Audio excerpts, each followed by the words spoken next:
So a Christian evangelical leader went on television to argue that Putin's invasion of the Ukraine is being done at the behest of God. And why? So he can bring about the end times. You might think I'm joking, but I'm not. Let's talk about it here in today's video.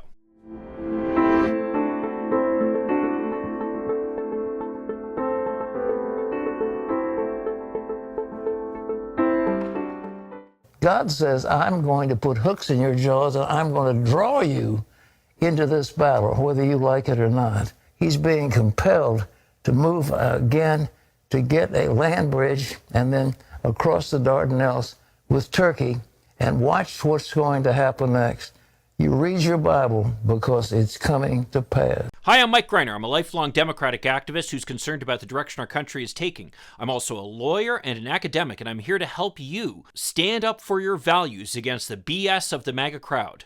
Well, what you just saw is Pat Robertson, the former leader of the Christian Broadcasting Network and the former host of the 700 Club television show, talking about how, according to his interpretation of the book of Ezekiel in the Bible, that Vladimir Putin's invasion of Ukraine is part of God's plan to bring about the end times. Now, I remember back in 1988, when I was in New Hampshire working for the Dukakis for President campaign, seeing all over New Hampshire the Pat Robertson for President signs. Because of the fact that he, of course, had his strong fundraising base that he developed as the head of the Christian Broadcasting Network, and because of his Christian evangelical following, he was able to raise substantial sums for his presidential campaign.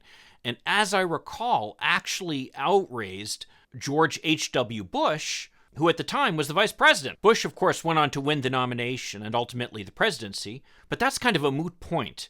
What really struck me when I was in New Hampshire was how this guy who was espousing really nutty philosophy was able to raise so much money and generate so much enthusiasm among a core of supporters in New Hampshire and across the country that he outraised the vice president of the United States and had a strong grassroots presence across New Hampshire in advance of the New Hampshire presidential primary. Even back then, while I was still in college, I realized how nutty Pat Robertson's philosophy was. But it seems like since then, it's become even clearer how out to lunch he is.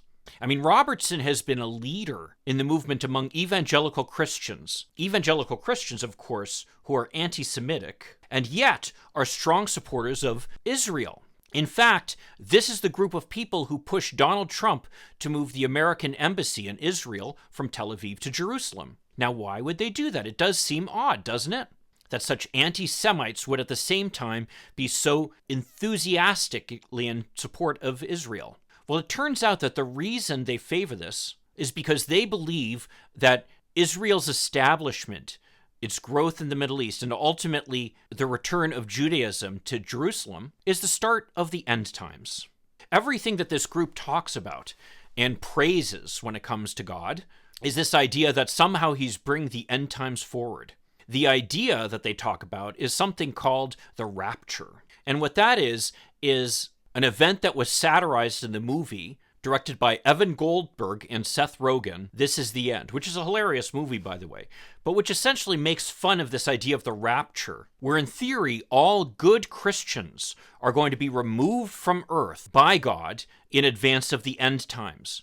Because the end times on earth are just going to be this horrible occurrence with fire and brimstone and gnashing of teeth, as you know. And so the reason that these Christian evangelicals are so enthusiastic about the coming of the end times is that they believe they are the ones who are going to be lifted up into the heavens when the rapture comes, leaving the rest of us to endure the end times here on earth. Now again, this crazy philosophy only became apparent really since the late 80s, when I first became aware of Pat Robertson and his nutty philosophy. But it appears he's gone even deeper off the deep end now, praising the Ukraine invasion because, of course, it's one more step in getting us closer to that rapture he's waiting for. Watching the whole video with Pat Robertson, of course I'll post a link to it down below, only makes you realize how incredibly flawed his logic is. Number one, he's trying to make some kind of argument regarding how the Christian rapture is going to come and taking the elect of Jesus up to the heavens.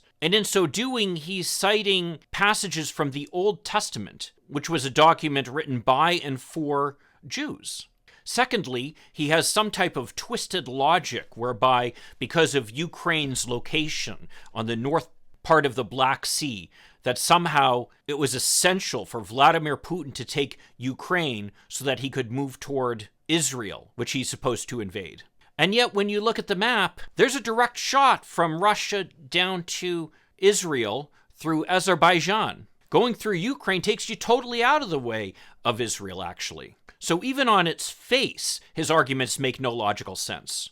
But we just have to step back and wonder for a second about this group that's driving the policy here in the United States. I mean, this is the group that got Donald Trump to move the embassy from Tel Aviv to Jerusalem, as I said earlier. Doesn't it seem as if there's something twisted and wrong about enthusiastically waiting for the end of the world because somehow you're going to be lifted up to the heavens while everybody else has to suffer? I mean, I hate to quote Marx in saying that religion is the opiate of the masses, but in this case, you can see how religion is essentially being used to encourage people to accept their current circumstances with the idea that somehow they're going to be rewarded in the afterlife for their endurance in this lifetime. Well, that, my friends, is not the religion that I believe Jesus was arguing for, or Martin Luther King was arguing for, or for that matter that I believe. Jesus, whether you're a Christian or not, was awesome. He was a radical who believed in justice and fairness. Despite the ridiculous claims of some on the right, he was very clear about the fact that he was opposed to war and the death penalty, that he believed in taking care of the poor and in justice and fairness for all people, no matter what their background. I've got to tell you, it sickens me when I see how these Christian evangelicals have twisted the religion to make this ridiculous argument and to get people to somehow forget any kind of sense of logic or any kind of connection to reality. And it's things like this that make it obvious why the majority of Americans now have said that they're turning their backs on organized religion and no longer want to support the ridiculous lifestyle and arguments of people like this. Well, as it turns out, it's true that most Americans are turning their backs on religion, and that's really what's frightening these white Christian evangelicals. Check out my video over here where I discuss that further. I'll see you then, and in the meantime, let's hope for continued progress. Thank you.